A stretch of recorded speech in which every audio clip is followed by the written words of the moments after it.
తరలి రాద తనే వసంతం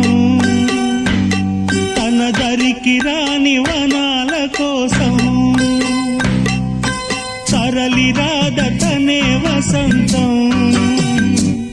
తన దరికి రాని వనాల కోసం గగనాల దాకా అలసాగకుంటే మేఘాల రాగం ఇలా చేరుకోదా తరలి రాద తనే వసంతం